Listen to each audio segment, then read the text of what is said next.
Un boutique hôtel, c'est avant tout un hôtel propriétaire, indépendant, dont le client est vraiment au cœur de l'expérience. Ça s'interprète par un nombre de chambres limité, moins de 100 chambres, pour garder le caractère intime et exclusif, des services inclus dans le prix de la chambre, internet, mini-bar, un certain nombre de choses.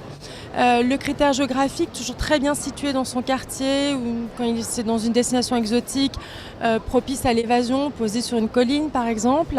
Et puis une emphase particulière sur l'atmosphère, soit scénarisée par un designer ou bien par le propriétaire lui-même, avec des intentions très personnelles.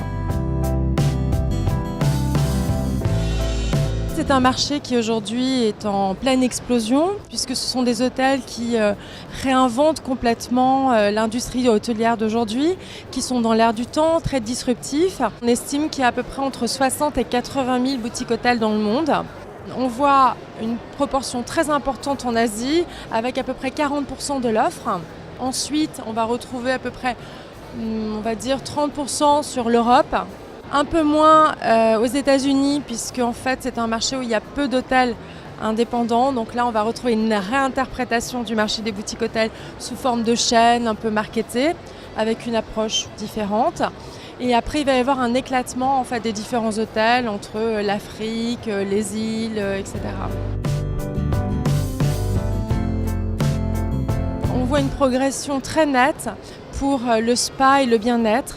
La tendance technology free, c'est-à-dire ne plus avoir internet, ne plus avoir le téléphone, ne plus avoir de télévision, mais simplement avoir un rythme avec une alimentation particulière, du yoga, enfin voilà, un certain nombre de services qui vont finalement permettre de se retrouver soi-même. Ça, c'est une tendance lourde et très intéressante. Il y a une progression de plus de 40% depuis les 3 dernières années sur ce segment de marché-là.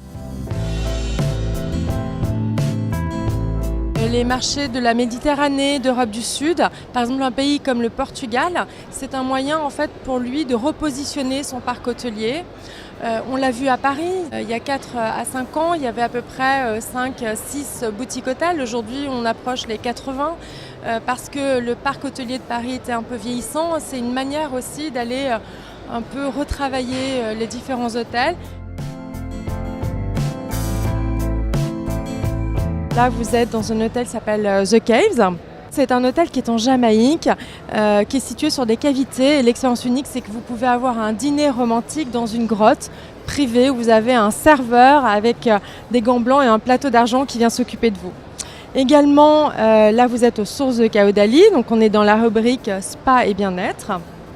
Et puis, si on va un peu plus loin, côté luxe ultime, bien vous pouvez être par exemple ici au Danaï, qui est un hôtel en Grèce où le soir, une fois par mois, la pleine lune, il y a une nuit Maria Callas, donc il y a une très très belle expérience. Et puis dernière rubrique, donc ça c'est la partie écologique qui représente des hôtels un peu uniques à travers le monde. Et là on est dans le Brando qui vient juste d'ouvrir, qui est à Tahiti, qui était l'idée même de l'hôtel écologique de Marlon Brando.